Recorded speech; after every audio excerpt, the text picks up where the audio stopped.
The state of Texas investigating claims that immigrant children housed at San Antonio's Freeman Coliseum suffered sexual abuse while in custody. Breaking the news was Governor Greg Abbott, who blasted the facility sheltering 1,300 unaccompanied teens as a, quote, health and safety nightmare. The Biden administration is now presiding over the abuse of children. To end this abuse, the Biden administration must immediately shut down this facility.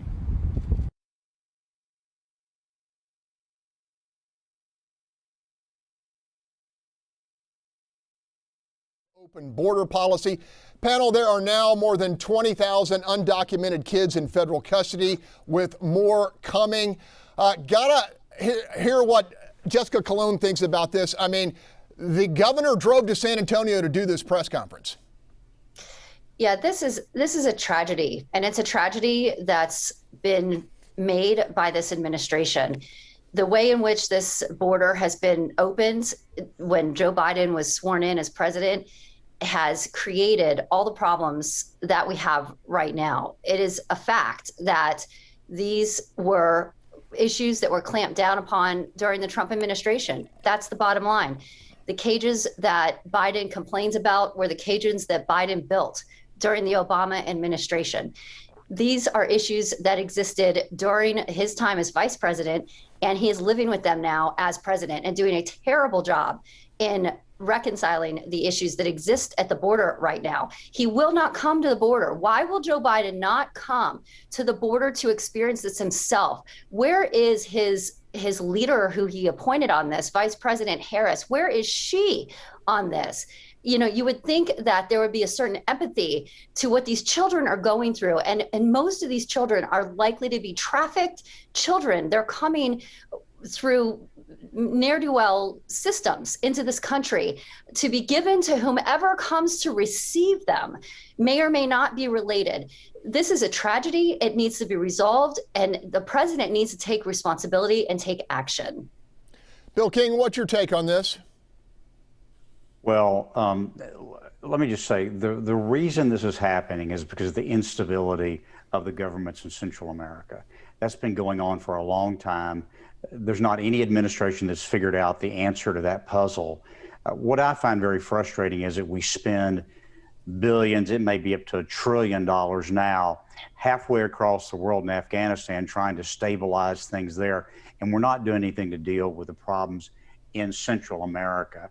And let me just tell you, kids coming out of those kind of systems are going to be mistreated and abused, whether it's in Central America or whether they're waiting to get into Mexico or whether they're here in a facility in the United States. You know, no administration has distinguished themselves on handling this problem. And until we go deal with that root cause, which is the mess that Central America is, and the fact that we've got terrorist groups that we call cartels basically running those countries, this is going to continue to be a problem. Chow, we have allegations here of sexual abuse. Do you feel like the situation has been politicized to the detriment of the victims? Yeah, we're not talking about an open door policy. We're really talking about a humanitarian crisis. And make no mistake, these are children who are asylum seekers. They are not drug dealers. They're not criminals. They are coming over fleeing violence and desperate situations. And so if we're going to address the root cause, as Bill says, we need to look at what those children are doing. I think shutting down and closing a facility to do what? To move them back to the border? How about we address the humanitarian crisis and get them with their families, whether it be here or on the other side in Central America and Mexico, and let's look at this asylum seeking issue. These are asylum seekers, and they sadly happen to be children. All right, Charles Blaine, you watched this unfold this week. Did Abbott make the right move by fronting this allegation in front of the Coliseum? Well, I think he did because it got everybody talking about it. I mean, we spend $60 million a week housing these kids who are coming across the border. These facilities, many of the workers don't have CPR first aid certification. The child to staff ratio is very low. At night, these kids are dealing with a lot of issues because the staff isn't there to oversee them. They're unsupervised during showers. Things are happening there. We're ushering kids in from countries where they may be at risk, but we're ushering them into a broken system. And that's the problem, is that you can't just have good intentions and say, okay, well, we're going to let them come in. If they're going to end up in a situation like this, there needs to be robust policy on that end too, to ensure that they're not being ushered into a system in which there's going to be more harm inflicted on them. And so I'm glad that we're talking about this, but we've been talking about this for a long time and nothing's happening to change it.